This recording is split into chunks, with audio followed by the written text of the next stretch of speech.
I haven't seen this many green flags in anime since Fragrant Flower last year. You and I are polar opposites. Currently stands as one of the best romance animes I have ever seen. It captures the realistic awkwardness between two young people who like each other and are in the process of getting to know one another. If you're used to seeing romance animes that would drag misunderstandings for 5 episodes, this will be a great experience for you. And I think we should all be green flags like the people in this show. So now I'd like to share all my favorite green flag moments from every single episode so far. And of course, spoilers. We start with episode 1. The first green flag is that Tani is admired by Suzuki for possessing traits that any good person should have. He speaks his mind clearly. He has the same attitude no matter who he's with. He doesn't change his personality based on the people around him. You know, I wish I could have smacked my younger self because I vividly recall doing this all the time many years ago. I consider this a green flag because she's not attracted by traits that are toxic. Instead, she admires Tani for good traits. Next up is the hand-holding scene. This scene is one of the best green flags I've seen in this episode. Tani handled it very well. Tani held Suzuki's hand after she accidentally bumped her hand into his. Suzuki was so happy that this happened that she couldn't sleep and ended up missing all of the morning classes the next day. But when Yamada asked Suzuki about it, she said it's not like that. After hearing this, Tani promptly apologized to Suzuki and asked her to forget about what happened. Here's the reason why this is a green flag. Let's put ourselves in the shoes of Tani. Suzuki asked if they could walk home together. Suzuki bumped her hand into Tani's hand, which prompted Tani to make the move. This was perceived as a nonverbal way of consenting to handholding. And this was further reinforced when Suzuki wasn't showing any signs of being uncomfortable when they were holding hands. Another example I can think about that handles this well is Dispatch, episode 1. Blazer wanted to remove Mecha Man's mask, but before doing so, she waited for his consent to do so, which he does in the form of a nod during eye contact. Going back to Tani, the next day, he saw that Suzuki was absent in the morning, and later that day, he overheard her say that to her, hanging out with Tani was nothing like that. Upon learning this information, he conceded that his actions were inappropriate, and so he took accountability and apologized. This is an incredibly mature thing to do. He didn't run away, nor did he ignore the issue. He owned up to his mistake and apologized. After this scene comes another green flag. After Tani apologized to her, Suzuki snapped out of it. She realizes that she no longer wants to be someone who always reads the room and tries to accommodate everyone. She now wants to be true to herself, and another green flag is that all of her friends accept this. They're friends, so they should accept each other. They even pushed Suzuki to chase after Tani to fix the situation. And here's one of my favorite funny scenes in the entire show too.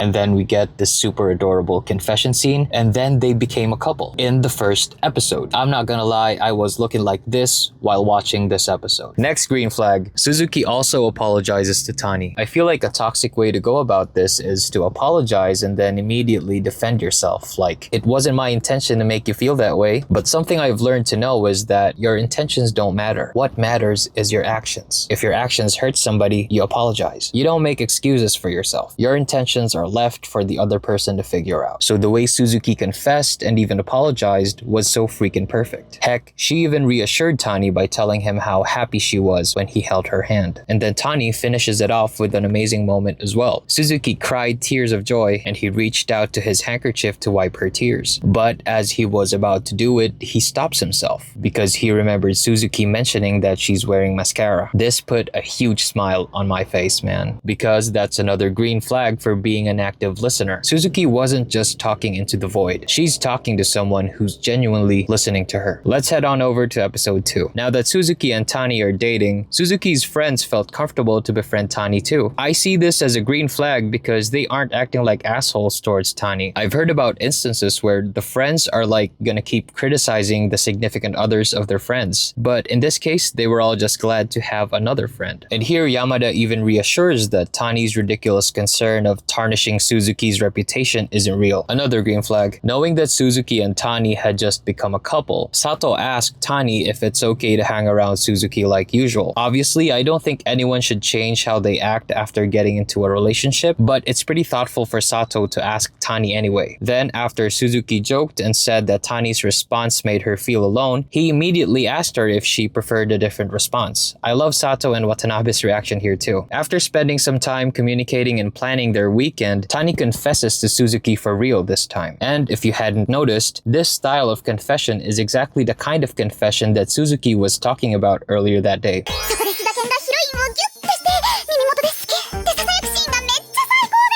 I can imagine that Tani made the effort to look up that shoujo manga she was reading to pull this off as accurately as he possibly could. And this is a very beautiful way to end the date, especially since Suzuki was overthinking that the date was just geared towards her interests. Episode 3. This has an interesting scenario. Tani overhears Suzuki talking about stuff that she finds cool. She mentions understanding how people can find bad aura attractive. And of course, she's talking about Sudaken, that one character from that shoujo manga she's reading. Suzuki went ahead to ask Tani about it, and initially Tani says that he won't worry about every single thing. But later on, while they were walking home, Tani brought up the Sudaken thing up again. He didn't get mad or anything. He didn't accuse Suzuki of stuff. He just mentioned that he wants to be closer to what Suzuki's ideals are, but he refuses to abandon his own sense of ethics and morals. Here we see one of the things that Suzuki had always admired him for. He's true to himself and he won't change who he is for other people. And I think it's pretty healthy for him to bring that issue up with Suzuki this way. And of course, Suzuki reassures Tani that admiration or liking something comes in different genres. You could like someone romantically while also liking other people for their talents or style or what have you. It doesn't necessarily mean that once you get a significant other, you're no longer allowed to like other things anymore. But of course, if you're in a non-toxic relationship and you start liking someone else romantically, that's not very nice, and you should just break up with your partner if that's the case. Don't hurt other people. The next green flag is the scene with Azuma, Tani, and Suzuki. At this point, Tani doesn't know that Suzuki has siblings. Azuma read the room so well here, and she asked Suzuki about her older brother to ease Tani's mind. I love her reaction here as well.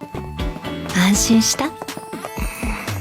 Fast forward to the end of the day. Tani needs to stay after school because he has library duty. It's pretty cute that Suzuki followed him so that they could spend some more time together. The green flag here is when Tani told Suzuki to leave first if she ever got bored. His intentions were pure. He didn't want Suzuki to wait too long for his shift to end, but he immediately realized that Suzuki might have interpreted his words in a negative way. Upon realizing this, he immediately went to her to communicate his thoughts better. And this time, he asked her to wait for him to finish up his library work. After doing this, you could just see how happy Suzuki was. She and Tani will now have more time to hang out with each other later. It's so refreshing to see such great communication, man. We see these two people who like each other try their absolute best to get to know each other. It's so realistic and wholesome. Next green flag is Tani asking Suzuki what she means every time she says adorable. Instead of just letting these thoughts consume him, only to then turn into overthinking, he directly asked Suzuki instead. Why make up a billion reasons in your mind when you can just ask the person involved? This is also another step towards getting to know her better. It's amazing. Green flag here, Tani tells Suzuki that he has also read the book that she borrowed, and now she's delighted that she and Tani can have something to talk about.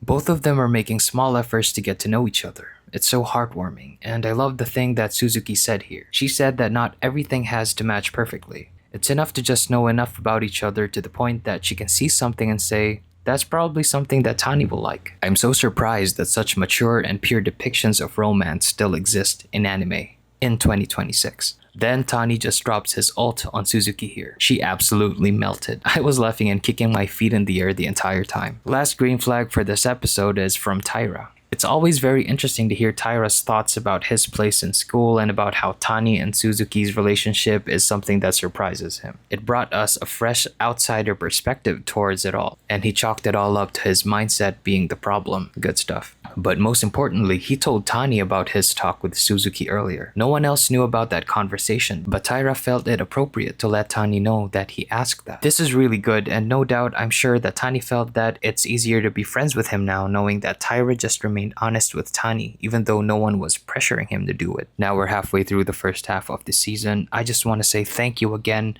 everybody who watched that last video. As of recording this, it has 5,000 views. I have no idea that it was possible to even reach 5,000 views in a video. Thank you so much to everybody who commented. I had tons of fun reading every single comment, and some of the comments made me rethink my position on the video that I covered last time. I'm really grateful that all of you commented and watched that video. If you're new here, this is what I do. I talk about anime, and if that's something you want to do, feel free to subscribe because I've got tons of content planned. Episode 4. First green flag from this episode is from Suzuki and Sato here. Suzuki is happy to see that the person that she likes gets along with her circle of friends, and Sato even expresses the desire to be friends with him as well, and Suzuki is supportive of this. It's not a situation like in other anime where girls can't be friends with boys and vice versa. There's no unnecessary drama where Suzuki is like, no, you can't be friends with him, otherwise we are no longer friends. No, nothing like that. Once Tani's shift ended, we see Sato make an attempt to have some small talk with him. It's so nice to see everyone getting along. Next, we've got Suzuki going on a convenience store run. She usually puts a lot of effort into her appearance, but since this is just a quick store run, she's wearing normal house clothes. Then, out of nowhere, Tani appears and visits the store. Suzuki runs away because she didn't want Tani to see her in that state. Tani, on his bike, caught up to Suzuki, and they talk about what happened. Again, we are seeing incredible communication here. Tani explains that he's okay with seeing her regardless of what state she's in, and that he felt jealous that she's okay with showing that side of her towards her other friends. As for Suzuki, she explains that she only wants to show Tani the best version of herself. We see that they have their own opinions, but nonetheless, they talked it out to better understand each other. And then Suzuki asked if she could ride the back of Tani's bike. Now, I just learned about this recently. Apparently, it's illegal to do this in Japan, but I'm sure that we've all seen characters ride bikes this way in a lot of anime. It's said to symbolize youth and the freedom that a young person has. So it's a great way to romanticize the moment every single time. I love this part where Tani mentions that he likes the scent after the rain. This is the same thing that Suzuki mentioned to Yamada earlier. Yamada said that he didn't understand it and Suzuki felt embarrassed. But here, she and Tani feel the same way. And just like that, after another round of good communication, they both grew closer to each other. You can see just how happy Suzuki is here. Now, this next one isn't a green flag. It's just light banter between Suzuki and her friends, but it's an important setup to something that's gonna happen later. Watanabe mentions that Suzuki has to go all out at her festival date with Tani because there's no guarantee that they're still gonna be dating each other next year. And now here's the green flag. After bringing Suzuki to a nice view to see the fireworks, Suzuki couldn't get a good photo of it. Tani casually says that they could just go to the festival again next year and watch the fireworks from somewhere closer. And just like that, all of Suzuki's anxiety about their relationship lasting for a longer time just faded away. I especially love this because,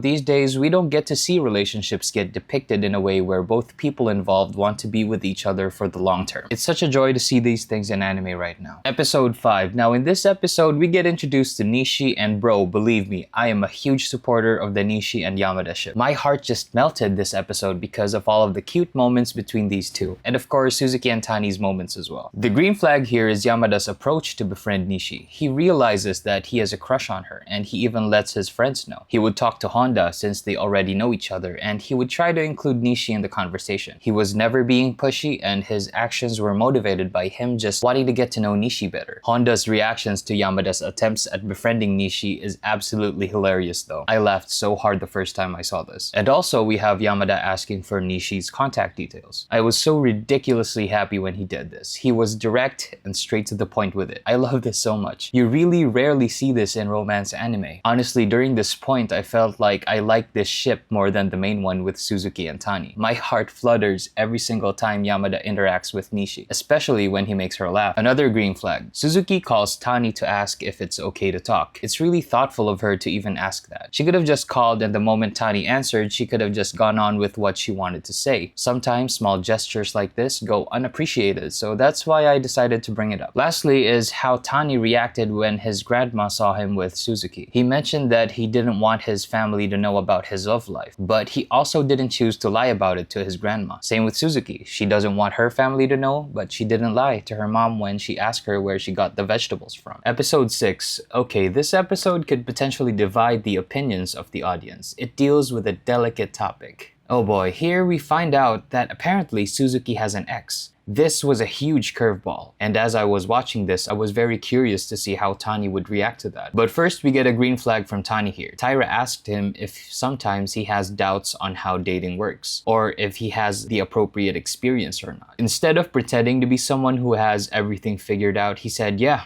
I have my doubts, and that's how you become closer as friends, just be honest. And just a bonus thing, I really like how Taira and Azuma constantly get paired. I hope they become a couple soon. I really like both of them together, and it's clear that Azuma kinda cares for him too. Okay, and now we find out about Suzuki's ex-boyfriend. But of course, based on that flashback, they weren't really together. They were close friends who got pressured into being together. It's a good touch in the flashbacks that neither of them even blushed when they were getting teased. I'm convinced that Suzuki had zero feelings for him ever. And there's a green flag from Richan here too. When they became a couple, he wanted to try doing couple things with Suzuki. He held her hand and tried to lean in for a kiss, and Suzuki clearly didn't want to do it. Upon seeing that, he let go of her hand and decided that they should stop dating. He didn't try to force a kiss on her, and he did what he could to try and remain friends with her. Although unfortunately, they became awkward after that. Green flag. After seeing what went down, Watanabe and Sato read the room and left Tani and Suzuki alone so that they could talk about just what happened. Suzuki explained everything to Tani, which of course is a green flag. Any form of honesty is always a green flag. And Tani had a very mature reaction here. He didn't get angry. He didn't think of bad stuff about Suzuki. He didn't make a scene. He said that the problem lies with himself and that he needs some time alone to sort out his thoughts. I like this so much because I'm aware that a lot of people would react very negatively in a situation like this. So I'm glad that this show decided to show us how to handle a situation like this properly, where no one gets to hurt anyone else. And here's that scene that I feel like a lot of people are gonna have a bunch of different opinions on. Firstly, I think it's a green flag that Suzuki asserts that just because you're close with someone doesn't necessarily mean that it will or should lead to romance. It's okay to be friends with someone of the opposite sex. When the spark isn't there, it isn't there.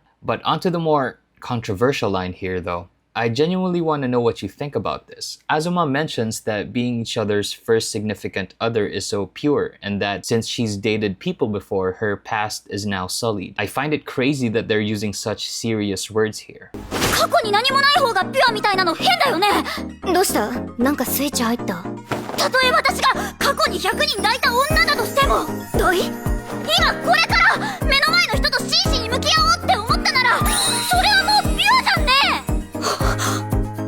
よっしゃー！谷君のとこ行ってこよう！ And that's what she said. Before anything else, I agree with the message. If a person has a past, I agree that what matters is the present. What counts is what they do right now. We shouldn't judge people based on what they did in the past. This isn't something that applies to everyone, of course, but if a person did something bad in the past and continues to do bad right now, well, it's best to avoid that person. But the thing about this scene is Suzuki's example. Again, I agree with the message, but I do think that the example was a bit extreme. I'm not gonna act like the master of maturity or anything. I still don't know how to feel if a significant other of mine told me that they had been intimate with 100 people. I tried to look into that line more, but all the roads led to it really meaning the thing that it means in the official translation. What do you guys think? But enough about that. The last green flag for this episode. Tani indeed goes out to sort out his own thoughts. He is very reasonable and he never tried to look for something that would make him feel angry about the situation. And Suzuki goes to comfort and reassure Tani about everything. She started off by saying, I love you. Me personally, hearing that from my girlfriend would definitely be enough to ease my mind. But here, Suzuki just went on to reassure Tani that she loves him, and Tani says that there's no point in comparing himself to other people. They're such a great and mature couple. May this kind of love find all of us. And after everything, Tani and Suzuki reached a relationship milestone. They are now on a first name basis. Incredible. As of now, the anime only has 6 episodes out of 12. So for sure, many more wholesome moments are coming. Depending on how this video performs, I might make a part 2 for episodes 7 to 12 if people want to see that. But right now, please just watch this show. If you're watching this, I hope that you've already seen the first 6 episodes, because I'd feel bad for for spoiling everything. Right now, as it stands, this show is the best show out this season. It's not plagued by misunderstandings being stretched out to make everyone feel horrible. And speaking of misunderstandings, there's this anime called My Awkward Senpai. It was one of the most wholesome shows I've seen last year, but around episode 9, people commented that a lot of bad stuff was happening in the manga. Something about the main character ditching her boyfriend to meet with another guy. This got me so intrigued, so I read the manga and made a video on what actually happened. If you want to watch that, click the video on your screen and I'll catch you over there. See ya.